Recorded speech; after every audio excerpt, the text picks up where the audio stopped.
So ang teksto natin, mga kapatid, sa gabing ito, for our exhortation was not of deceit, nor of uncleanliness, nor in guile. Sabi rito, ye are witnesses, and God also how holily and justly and unblamably, sabi rito, we have behaved ourselves among you that believe. So let us pray. Iniling ko mga kapatid na tayo po'y tumayo upang sa respeto po sa salita ng ating Diyos. Lord, salamat po sa gabing ito na patuloy mong pagkilos sa aming buhay. Kayo po, Panginoon, ang siyang patuloy na kumilos sa aming kalagitnaan. Alisin mo, Panginoon, ang mga dibisyon, Panginoon, sa bawat puso namin, Panginoon. Nawa kayo pong makita at kayo pong maluwalhati, Panginoon, kayo pong mataas, Panginoon. Pagkaisahin mo kami, Panginoon, sa espiritu at katotohanan sa magitan po ng iyong dugo, Panginoon. Salamat po itong aming samudalangin sa pangalan ni Jesus. Amen, mga kapatid. Tayo po yung makakaupo.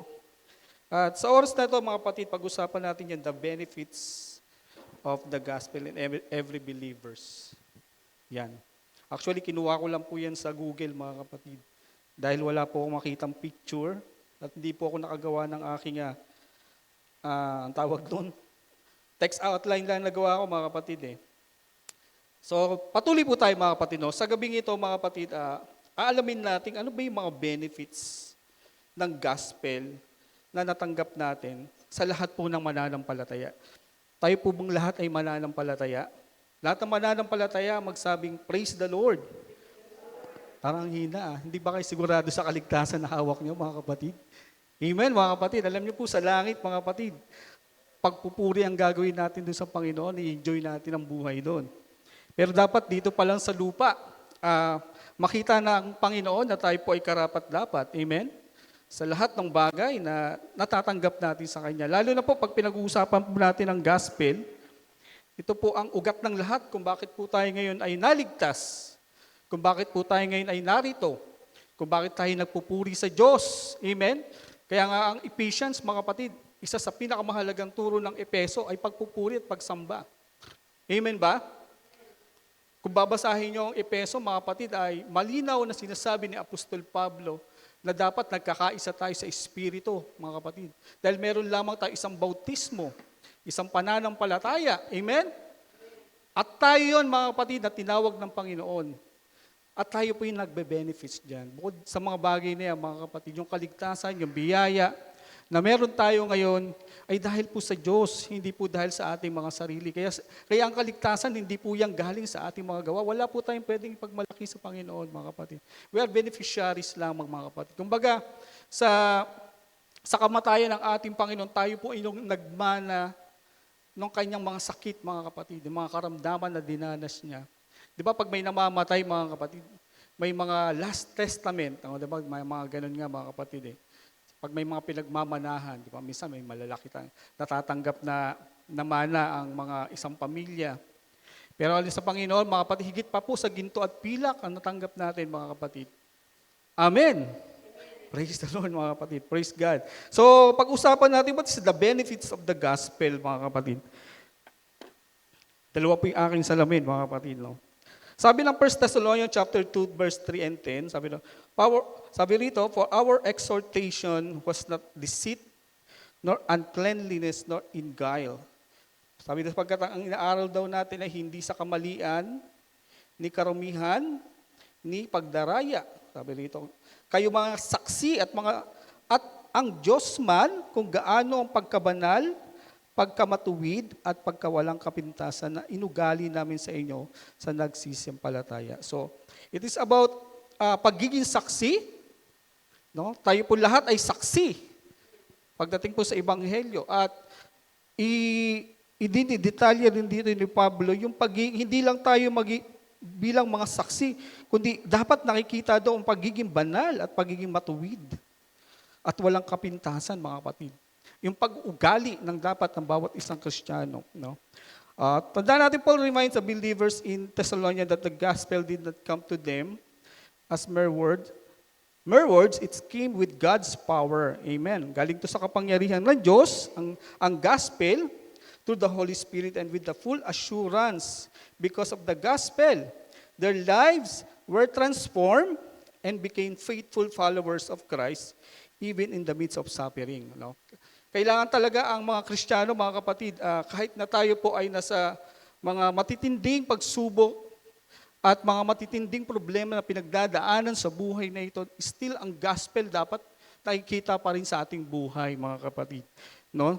Kasi ang gospel po ay may kasamang kapangyarihan ng Diyos na nagbago ng ating buhay.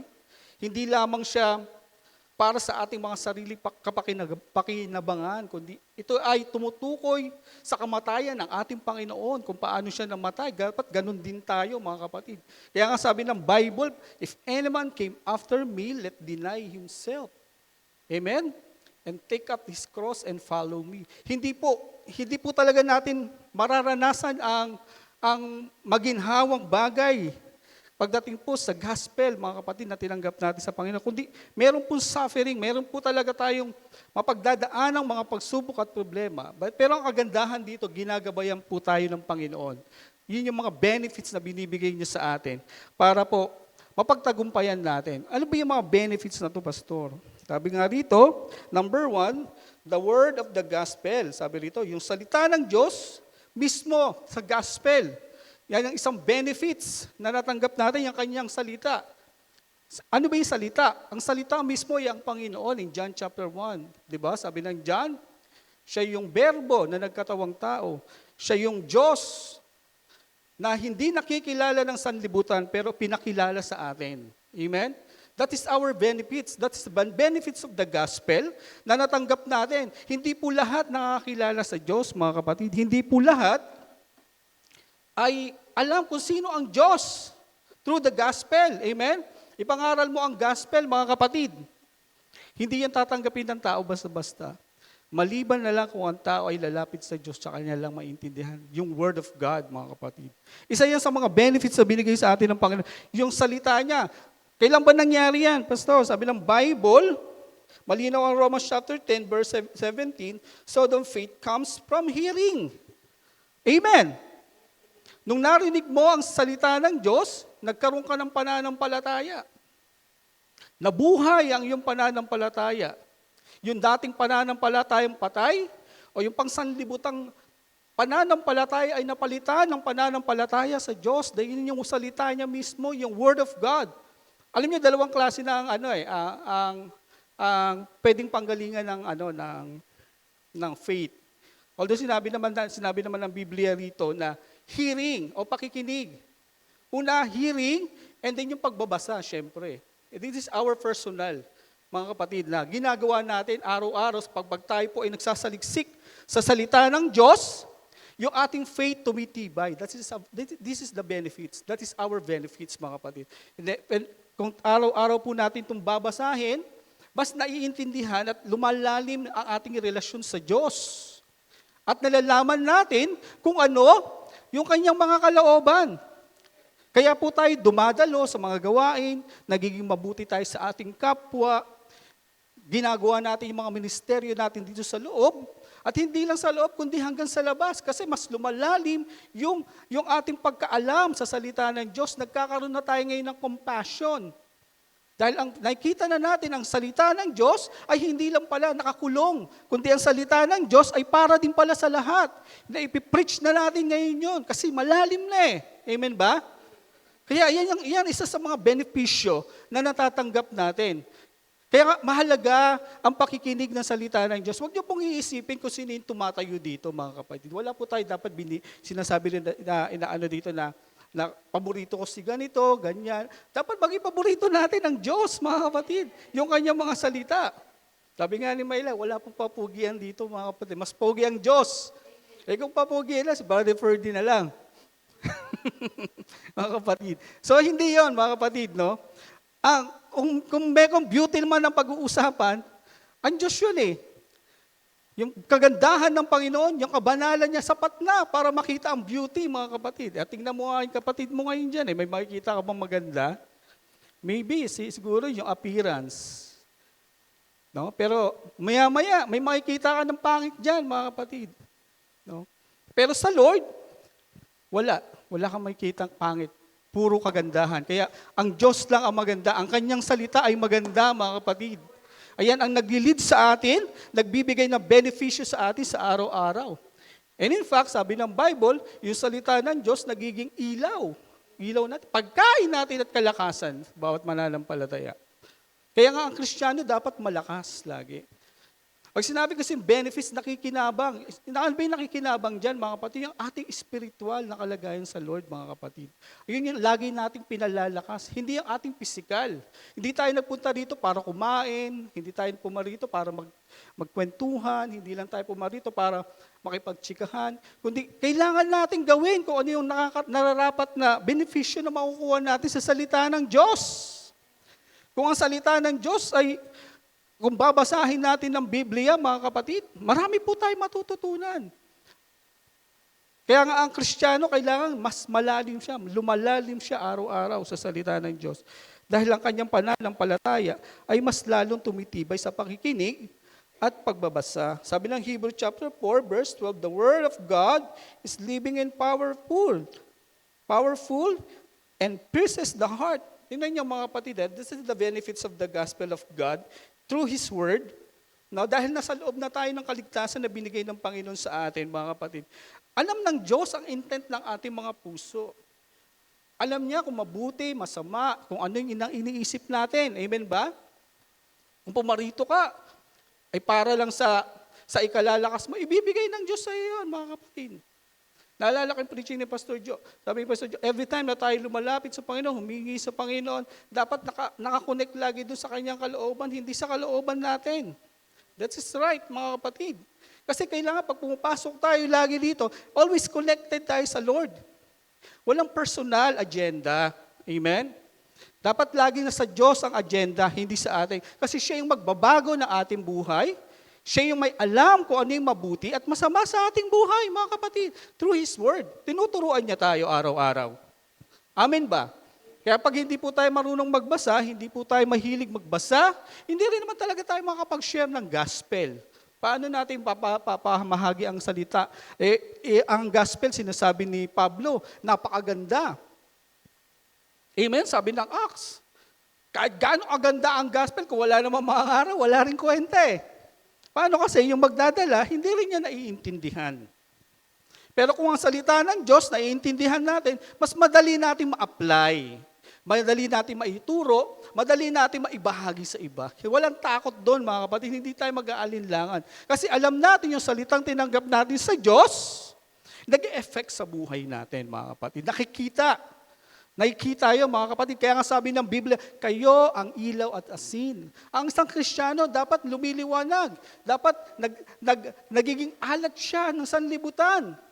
Dahil ang sanlibutan ay magulo. Ang sanlibutan ay hindi nakakakilala sa Diyos. Lalo sa panahon natin, mga kapatid. Napakalapit na natin sa rapture, mga kapatid. Napakalapit na natin sa pagbabalik ng ating Panginoon. Kaya kung isang Kristiyano ay mangmang, wala siya. Paano niya maiintindihan ang pagbabalik ng Diyos? Pwede siyang matulog. Kaya sabi ng Revelation chapter 3, dapat lagi tayong gising, hindi dapat tulog. Be watcher, maging watcher tayo, mga kapatid. Lagi tayong nagbabantay sa pagbabalik ng ating Panginoon. Umaasa tayo sa rapture, pero hindi naman tayo handa. That is the problem, mga kapatid. Why? Kasi wala tayong guide. Hindi natin nakikita, hindi natin natatrack, o wala sa atin yung mapa na tinuturo ng Diyos para doon tayo dumaan, para doon natin malaman kung kailan na darating ang Diyos o ang ating Panginoon. Kaya marami po talagang may iwan na mga Kristiyano. Bakit tinawag silang Kristiyano pa rin? Kasi hindi natin alam eh. Hindi ko pwedeng i-judge. Dahil kasi sa pagbabalik ng Panginoon, mawawala lang naman ang salitang Kristiyano kapag naiwan na sila. Sa ngayon, pwede ko pa sabihin Kristiyano. Kasi may pag-asa pa, mga kapatid. May pagkakataon pa para gawin natin na maging seryoso tayo sa paglilingkod sa Diyos. Amen ba? Na alamin natin ang kanyang kalooban. Kasi alam niya yung ating puso. Alam niya ang ating mga isipan. Alam niya ang ating mga gawi sa araw-araw. Sabi na, the Word of God is living, powerful. Amen. And pierce the heart. And sabi ng James chapter 1:21, receive the implanted word which is able to save your soul. No, yung gospel nag-i-effect yan, hindi yan nag-i-effect sa isang Kristiyano kapag marumi ang kanyang puso. Madaling magsalita na Kristiyano tayo. Pero kung hindi naman nag-effect yan sa puso natin ang salita ng Diyos, it is useless, mga kapatid. Useless lang din. Dapat ang salita ng Diyos laging nararamdaman, dapat laging nag-e-effect sa buhay natin. Kaya nga sabi ng Panginoon ang isang Kristiyano, makikilala mo siya sa kanilang mga gawa at sa kanilang mga bunga. Amen, mga kapatid? Marami talagang tinatawag na copycat o ginagaya natin, sinasabing Kristiyano sila. Pero malinaw ang salita ng Diyos, paano mo sila makikilala? Sa magitan ng kanilang mga gawa at mga bunga, mga kapatid. Just watch, mga kapatid. Bantayan din natin yung ating mga sarili. Bago tayo magbantay sa pagbabalik ng Panginoon, let us ourselves, mga kapatid, tanungin natin yung ating mga sarili. Karapat-dapat ba ako, Panginoon? Baka wala ako sa pananampalataya. Because faith comes from hearing, and hearing by the Word of God. That is the first benefits of the gospel na binigay sa atin ng Panginoon. Nasa iyo ang salita ng Diyos. Malapit nga yan sa bibig natin, sa mga labi natin, sabi nga ng Bible. Binigay yan ng Diyos exclusively sa lahat ng mga mananampalataya. Kaya ang unang-unang beneficiary niyan, ikaw, kapatid, yung salita ng Diyos ay nasa iyo yan, mga kapatid. Minsan papalapakan po natin ang ating Panginoon. Sabi nga, receive the implanted word sa na itinanim, tanggapin mo, which is able to save your soul. Amen? Iniingatan nga tayo, mga kapatid. Iniingatan. Kasi pwede tayong mahawa, pwede tayong madaya ng sanlibutan, mga kapatid.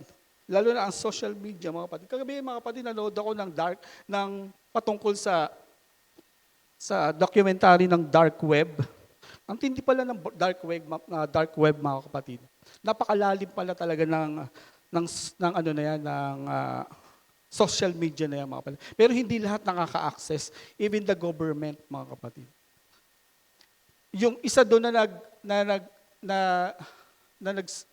nagkwento na naranasan niya sa dark web, mga kapatid. Talagang madadala ka. Sabi nga niya, hindi ko pinopromote ang dark web para puntahan niyo yung site na to. Pero pag nandun na kayo sa site, mahirap makalabas. Kasi ang site na to napakatindi. Lahat ng klase ng kasamaan, hindi na maipaliwanag na karumal-dumal na kasalanan nandun . Pornografiya, pedophilia, pag-hire sa mga pumapatay. Kung gusto mong mag-hire ng ganito, ganyan, nandun lahat yun, mga kapatid. Lahat ng klase. Isipin mo lahat ng klase ng kasamaan nandun, mga kapatid. Naalala ko, way back 2010, hindi ako nagkakamali, may napindot akong link niyan . Nakapasok ako doon, mga kapatid. Ang tindi. Doon ko nakita yung mga live na pinapatay. Talagang wala siyang, anong tawag doon, yung nakatakip. Ang tinatakpan. Di ba minsan sa mga, sinasala minsan sa mga Facebook, sinasala yan . Kasi may mga sumasala niyan . Doon, mga kapatid, wala. Doon ka makikita ng mga pedophile, ni-rape bata, baby. Grabe. Wala siyang restriction, mga kapatid. Mapapanood mo siya ng tuloy-tuloy, ng 10 minutes, 8 minutes, pati yung pagpatay. Kaya dapat ingatan natin yung mga bata, mga kapatid. Mamaya may makapasok sila dyan sa mga link na yan na hindi sinasadya. Although, mga kapatid, ngayon, sinasala na ni Facebook yan sinasala na ni Google, pero may mga nakakalusot pa rin. Pero may isang warning doon, mga kapatid. Lalo pag nakapasok ka doon sa sinasabi, ang tawag nakalimutan ko na yung pag-hire ng mga pumapatay, mga kapatid. Pag nalaman nila yon, nakita nila yung pwede ka ring mamatay. Kasi meron siyang kasamahan, nakapasok doon mismo sa dark web. Tinignan niya lahat ng profiles, lahat ng mga kusining pwedeng i-hire na kriminal, na pwedeng bayaran, mga kapatid. Alam niyo mga kapatid, yung lalaki na nakapanood doon, nakapasok sa website na yon, walang isang linggo pinatay.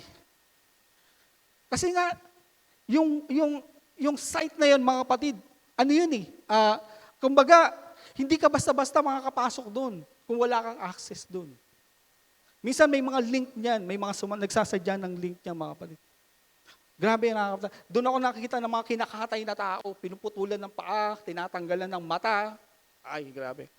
Bata, nire-rape, 1-year-old, 6 months old, mga gano'n, mga kapatid, matitindi. At nagkwento yung mismong nakaranas. Pares kami sa napanood ko. Sabi ko, napanood ko to. Pero nag-exit din ako kagad, mga kapatid, hindi kinaya na sikmura ako. Matindi. Tapos nung sinubukan ko bumalik, buti na lang, hindi na ako makabalik. Kasi na-curious ako eh. Lalo sa panahon natin, ang mga tao napaka-curious eh. Amen? Misa pindot lang na pindot ng link eh. Pag nakapasok dyan mga kapatid, ayun ang delikado. Lalo na ang pornography mga kapatid, napakalakas ng pornografiya sa panahon natin. Kahit sa Google pwede mo siyang maano. Pero sana mga kapatid, huwag niyo pong subukan. Kasi napakabigat kapag tayo po ay nahook ng ganyang mga site na yan mga kapatid. Ang hirap lumabas. Ang hirap po lumabas dyan mga kapatid. Pwede po tayong maapektuhan ang ating kaisipan mga kapatid. Pwedeng maapektuhan ang ating kaisipan. Kaya nga ang salita ng Diyos gamot talaga eh. Lalo na sa mga mananampalataya. Amen? Ang salita ng Diyos, ginaguide po tayo mga kapatid sa araw-araw. Para pakalmahin, bigyan tayo ng joy sa ating puso. Bigyan tayo ng peace sa ating buhay, mga kapatid. That is our benefit. That is the benefits of the gospel. Na natanggap mo, kapatid, nung tinanggap mo ang Panginoon. At tayo po ngayon. Kaya sabi ni Paul, we are all mighty conqueror. Kasi kaya natin sa pamamagitan ng ating Panginoon, mga kapatid, kasi siya mismo ang salita.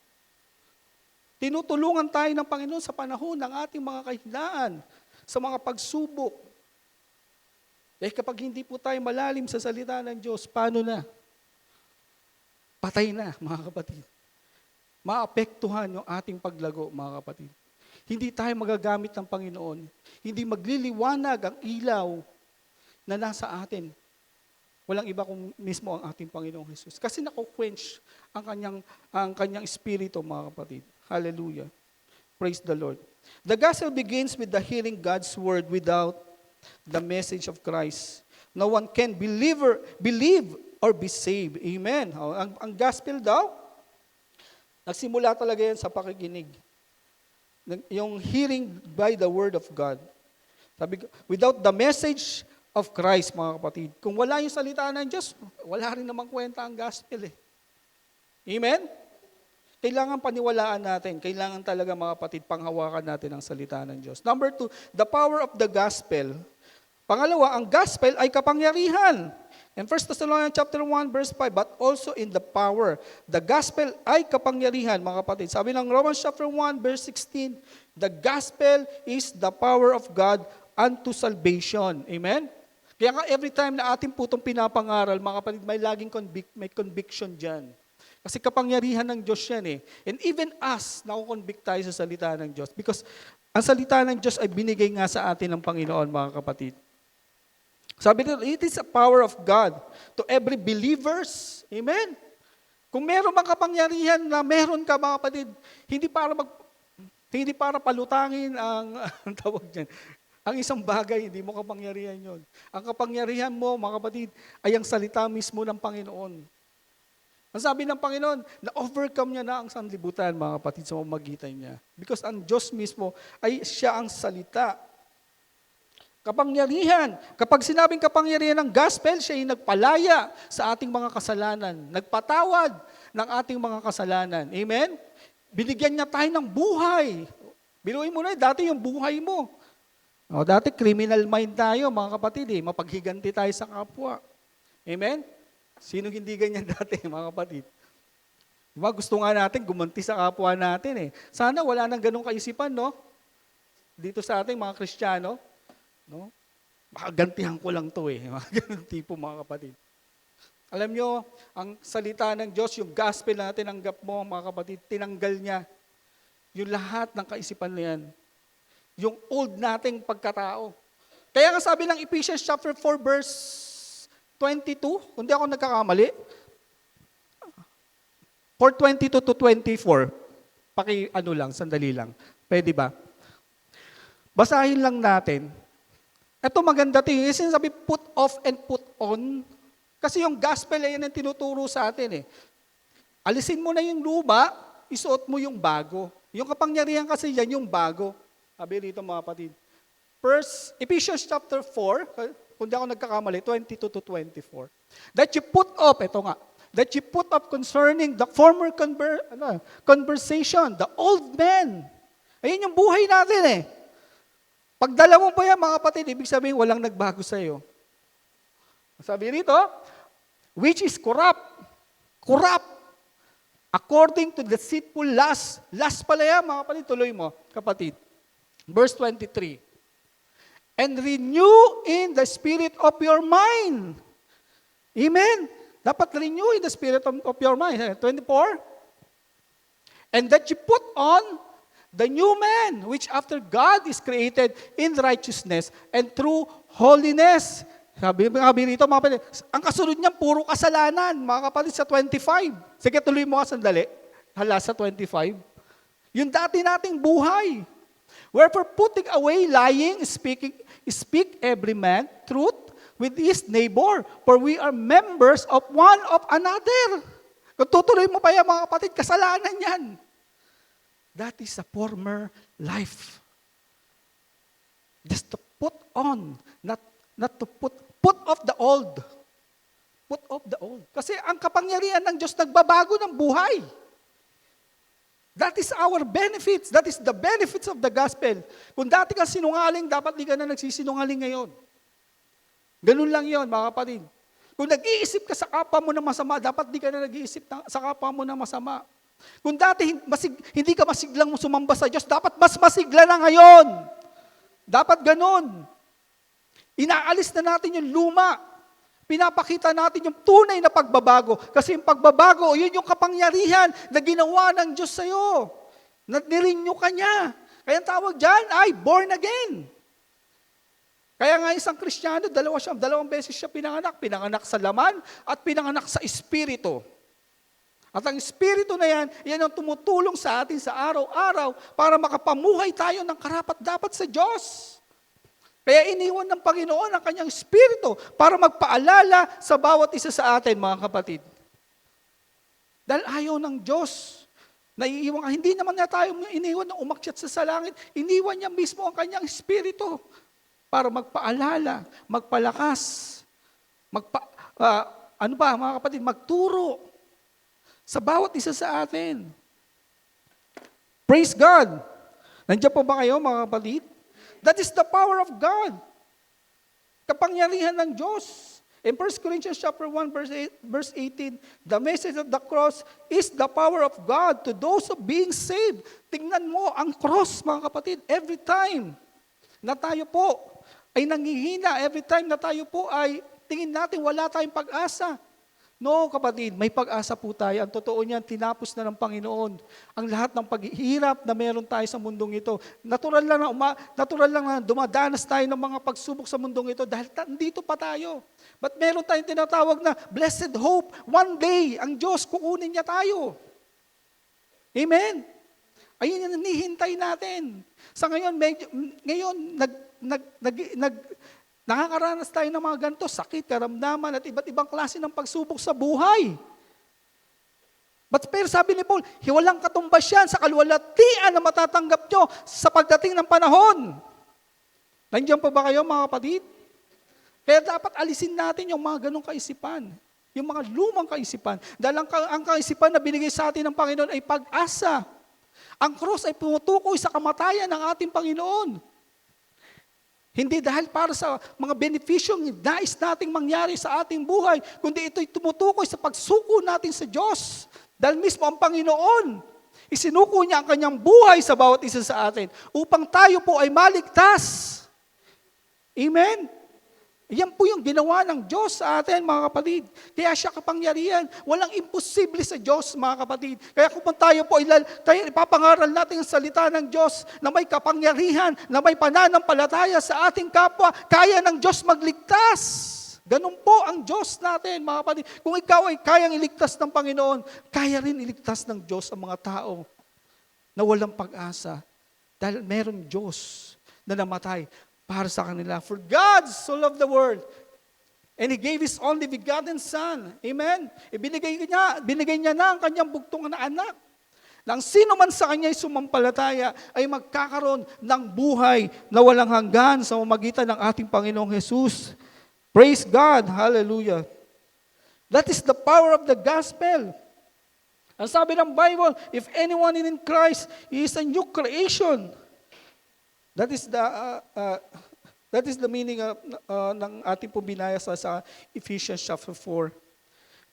Ginawa na tayong bago ng Panginoon. Tayo po pinanganak na sa Espiritu. Hindi na po tayo pinanganak sa luma natin. Tapos na po ang old. Tayo po ngayon ay lumalakad na sa nais ng Panginoon at ang kanyang mga salita, mga kapatid. Sabi ng Ephesians 3:20, God is able to do exceedingly, abundantly, above all that we ask or think according to His power. Amen. According to His power, not your accordingly, your. Amen? Hindi siya tumutukoy doon. Kundi according to His power, not your power, but the power of God. Kaya kapag every time lumalapit na sa Diyos, hindi natin hinihingi sa Panginoon yung kagusto natin. Hinihingi natin lagi ang kalooban ng Diyos. Kapag tinatanggap natin o hindi man sumasagot ang Diyos sa ating mga panalangin, ang tawag yan, sufficient. Sapat na yung bagay na binigay sa iyo ng Lord, mga kapatid. That is sufficient.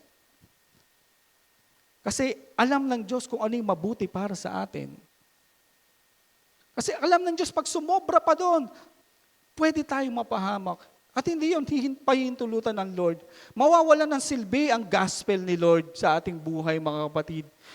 Because we are beneficiaries of God's, of the gospel, mga kapatid. Kung ano yung gusto bigay ng Panginoon sa kanyang gospel, tayo po ngayon nakikinabang sa oras na ito at sa buhay na to, mga kapatid.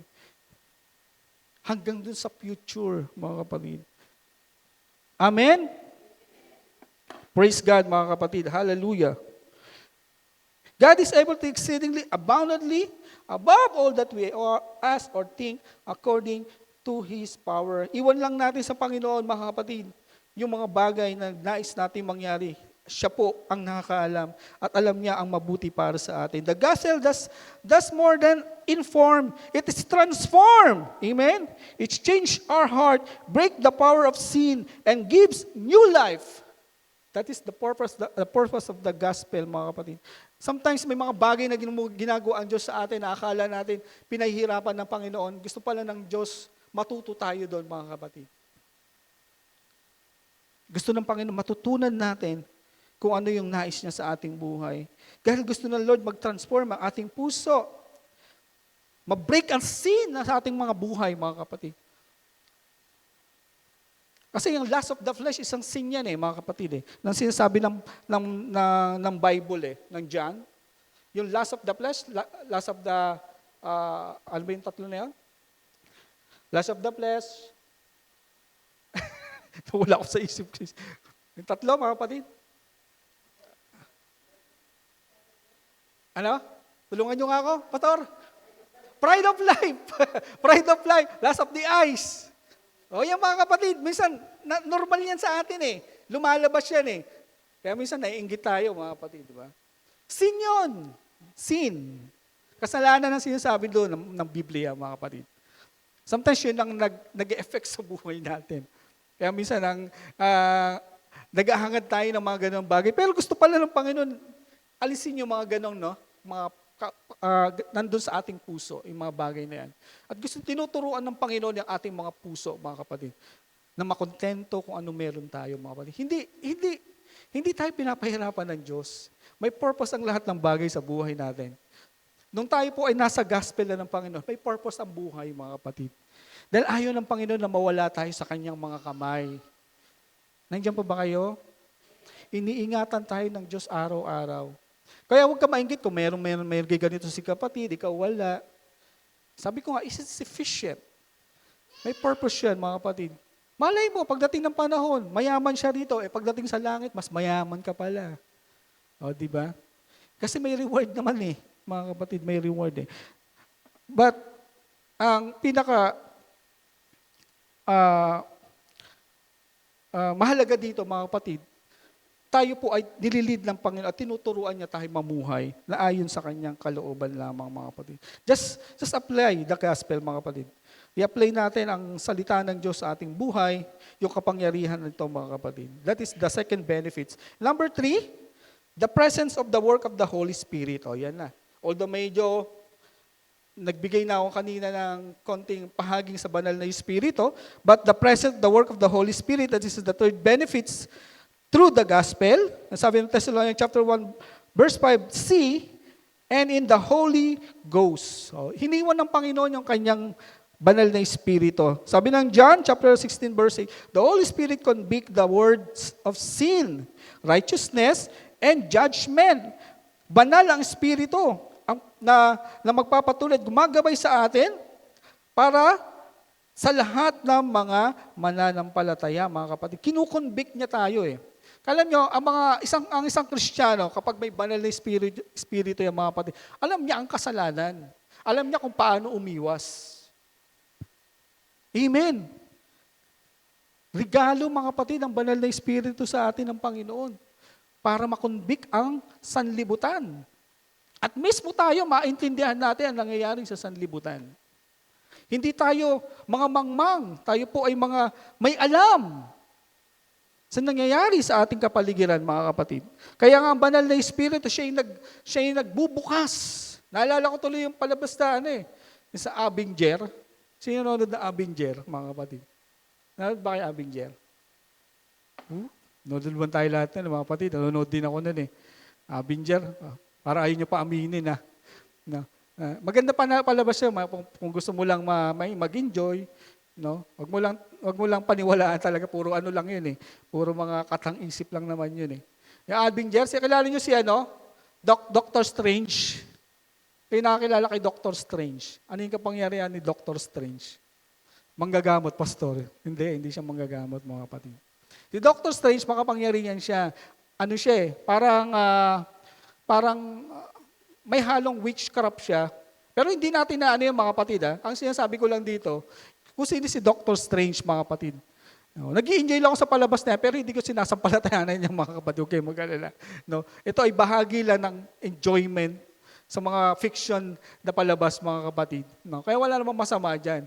Hindi ako naniniwala dyan. Pero isa sa kapangyarihan ni Doctor Strange, mga kapatid, na ipakita yung mga spiritual na bagay. Kasi may kalaban siya doon, parang octopus, hindi nakikita. Nakikita lang niya, humahampas yung octopus doon sa kalye, tumatalsik yung mga sasakyan, yung mga bus, nahahati. Isang ganun na ni Dr. Strange, gumanon siya. Tapos gano'n, nahawi, din lumabas. Lumabas yung spirit, yung totoong anyo ng spiritual. Ganon din tayo, mga kapatid. Alam natin kung sino si Satanas. Alam natin ang mukha ng kasalanan. Amen. Bakit? Kasi meron tayong banal na espiritu. Isa yan sa benefits na binigay sa atin ng Panginoon. Kumbaga para may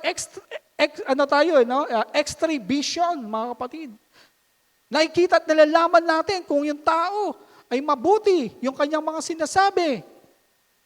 Nalalaman natin ang gawin ng mga tao, kung masama o hindi. Amen, mga kapatid. At yung banal na espiritu na yan yung binigay sa atin ng Panginoon para makilala natin ang sanlibutan. Kaya nga kinukunbik yung sanlibutan sa magitan ng banal na espiritu, mga kapatid, na ibinigay po sa atin ng Panginoon. Amen? The Holy Spirit convict the world of sin, righteousness, and judgment. Ayan, sabi rito. Siya'y gumagabay sa lahat ng mga mananampalataya. In Titus chapter 3 verse 5, malapit na ba ako? Konti na lang ito, mga kapatid. We are saved by washing of regeneration and renewing of the Holy Ghost. No? So, ito yung new birth, mga kapatid, na nangyari sa atin. Nung tayo po ay tayo ay nahugasan sa magitan ng regeneration, renewing of the Holy Ghost, ang ating kaisipan mismo, mga kapatid, automatic nagbago yun. Amen. Nagbago yun. Hindi naman yung nabautismohan ka, di ba? Hindi naman to, alam niyo mga kapatid, hindi naman to instantly, but it is, mga kapatid, process naman to eh. Kaya nga kung halimbawa, kung tayo po ay umaasa sa ating Panginoon, yung pagkilos ng banal na Espiritu, mga kapatid, nandyan lagi. Nandyan po siya lagi para tulungan tayo. At naiintindihan natin kung ano yung mga nangyayari sa ating buhay at sa ating kapaligiran, mga kapatid. Kasi dyan tayo nilinis ng Panginoon, mga kapatid. Dyan tayo hinugasan ng Panginoon sa pamamagitan ng renewing of the Holy Ghost, mga kapatid. Sabi na Ephesians chapter 1, verse 13 to 14, after believing the gospel, believers are sealed with the Holy Spirit. Lahat na may tatak ng banal na Spirit, magsabing Amen. Uy, salamat. Isa lang pala may tatak ng banal na Espiritu dito. Lahat na may tatak ng banal na Espiritu, magsabing Praise the Lord. Dapat confident tayo, mga kapatid. Amen! May tatak talaga tayo, mga kapatid. Kasi alam niyo kung bakit tayo may tatak? Kasi sabi ng Bible, haharap tayo sa Panginoon na walang dungis. Amen? Without spot and wrinkle, mga kapatid, sabi dun eh. Kaya nga, sa pagbabalik ng Panginoon, kukunin niya ang kanyang mga anak. Ayan ang passport mo, papuntang langit. Yung tatak. Ang tatak, yan ay nagpapatunay na ikaw ay Kanya. Ikaw ay pag-aari ng Diyos. Kaya ang mga Kristiyano, tinawag silang may tatak ng banal na Espiritu. Dahil tayo may selyo ng banal na Espiritu. Kaya nga, hindi pwedeng maiwan ang Kristiyano pagdating ng rapture. Kasi madudungisan siya. Kasi si Satanas, darating ang tatakan. Ang tatak ni Satanas, 666 eh. Ang tatak ni Satanas, yung system ng sanlibutan. Binuhin mo na pag naiwan ng church, mga kapatid. Pwede siyang matatakan at pwede rin madaya, mga kapatid. Kaya aalisin talaga ng Panginoon ang kanyang mga anak. Dahil ayaw niyang magkaroon to ng spot, mga kapatid. Dahil kailangan humarap tayo sa Diyos, nakalugod-lugod sa pamamagitan ng banal na Espiritu, mga kapatid. Kaya lahat po tayo ay may tatak ng banal na Espiritu ng ating Panginoon. Sabi rito, we are saved, sabi rito, after believing the gospel, believers are sealed with the Holy Spirit. Ikaw ay may tatak ng hari, yung selyo mismo ng Lord. Kaya walang ibang magbubukas niya, kundi ang ating Panginoon lang, mga kapatid. Siya lang ang may pag-aari sa iyo. At hindi ka pwedeng agawin ni Satanas. In Romans chapter 8, verse 14, those who are led by the Spirit of God are the children of God. Di ka ba natutuwa? Sinong natutuwa na siya ay anak ng Diyos? Natutuwa ka ba na anak ka ng Diyos? Amen. Dahil benefits yan eh. Nung tinanggap mo ang Panginoon, tinawag kang children of God. Lahat tayo ay tinawag na children of God, mga kapatid. You are led of Spirit of God are the children of God. The Holy Spirit applies the gospel to our heart, gives assurance of salvation, and empower us to live for Christ. Amen? That is our application.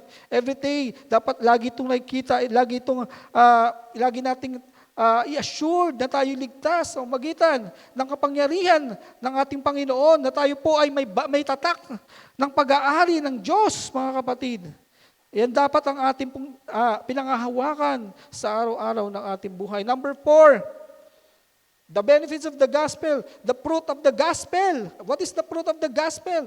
And sabi ng 1 Thessalonians chapter 1, verse 6, ating tema, and you became the follower of Christ and of the Lord. Dapat ang isang Kristiyano po may bunga. Nandiyan po ba kayo? And you became follower of Christ. Alam naman po natin ang Espiritu, sabi ng 3, we have a seal of the Holy Spirit. Kaya nga lumalaban ang Spirit, sabi ng Galatians the Spirit against the flesh, hindi ka pag-aari ng flesh. You have a seal of the Holy Spirit. Ikaw ay pag-aari ng Diyos. Kaya sabi ng Galatians, the lead of the Spirit, pinapakita ng Panginoon yung bunga ng Espiritu at pinapakita niya ang bunga ng laman na ikaw ay hindi pag-aari ng Diyos. Kaya may battle, normal po ang battle, mga kapatid. But sabi ni Paul sa dulo, basahin natin, kung di ako nagkakamali sa dulo ng Galatians. But I thank God, sabi ni Paul, nananagumpay po tayo sa pamamagitan ng ating Panginoon.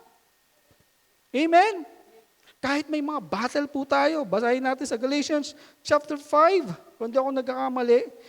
Ito, verse 24, sabi ito, and they that are Christ have crucified the flesh with the affection and lust. Ipinako daw ang Panginoon sa krus. Ang mga nakay Kristo, ang laman ng mga kasamaan, yung mga masasamang pita, wala na yon, mga kapatid. Sabi dito in verse 20, if we live in the Spirit, let us also walk in the Spirit. Amen. Kaya nga tayo ngayon, lumalakad na sa Espiritu kasi nga tapos na. Sabi ni Lord, it is finished. You are now led by the Spirit. You are not led by the lust of the flesh. Hindi ka na ngayon lumalakad dyan sa laman kasi napagtagumpayan na yan ng Panginoon. If you have the Holy Spirit, God teach us how to live in the Spirit. Ganun po yan, mga kapatid. Kailangan tayo, meron po tayong banal. Kaya nga tayo tinatatakan ng Diyos eh. Nung narinig natin ang kanyang mga salita, mula nung sinampalatayanan na natin ang kanyang mga salita, nag-effect yun sa buhay natin. Kaya mahalaga po talaga ang pananampalataya sa lahat ng ating mga ginagawa. Kaya nga ang gospel, nagsisimula yan sa pananampalataya. If you believe in the gospel, you are saved. Kasi may benefits.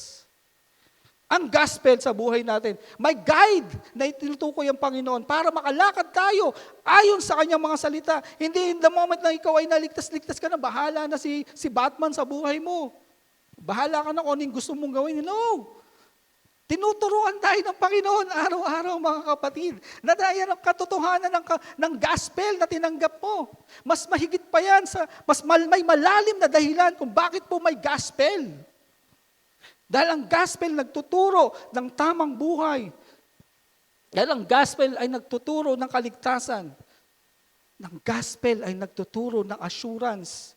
Ang gospel ay nagtuturo na tayo ay pag-aari ng Diyos. Yan po yan, mga kapatid.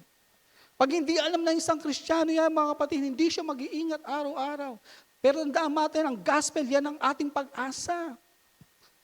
Nandyan, nakasentro ang ating kaligtasan.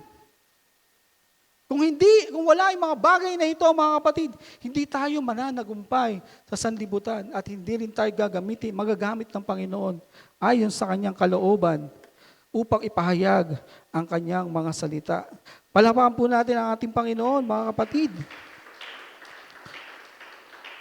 The fruit of the gospel. Ang sabi ng Luke chapter 9 verse 23, if anyone comes after me, let him deny himself, take up his cross daily and follow me. After the salvation, and then follow God, mga kapatid. Ganun po, mga kapatid, para po tayo ay magbunga sa ating Panginoon. Take up his cross daily and follow me. Hindi po mabigat yan, mga kapatid. In Philippians chapter 1 verse 20, it has been granted to believers not only believe in Christ, but also to suffer Him. Kailangan nating magtiis.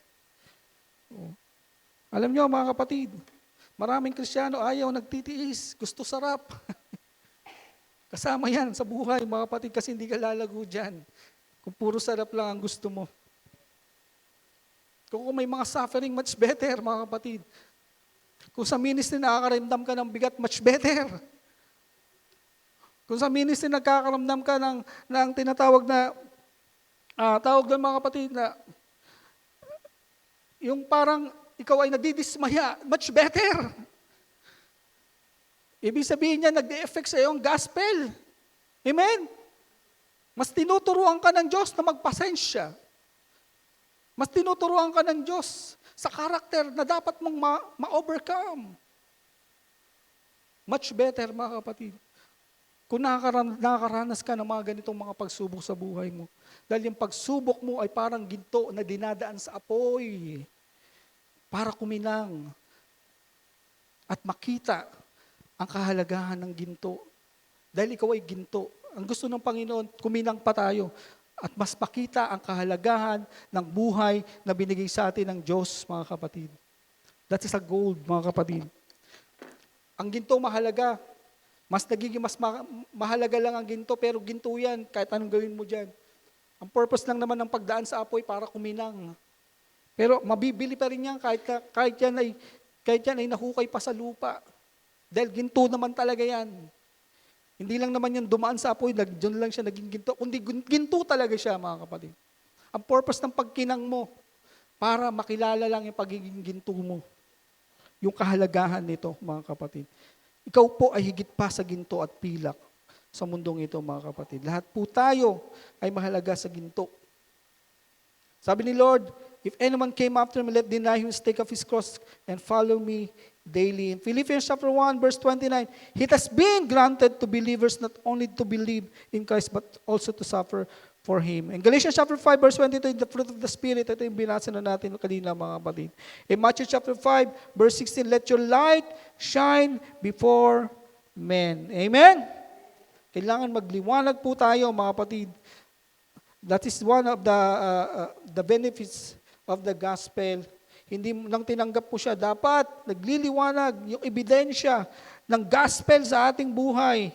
The true evidence of the receiving gospel is transformed life that follows Christ faithfully, even in trials, with the joy that comes from the Holy Spirit. Because ang joy na binigay sa atin ng Panginoon is one of the fruit of the Spirit, mga kapatid.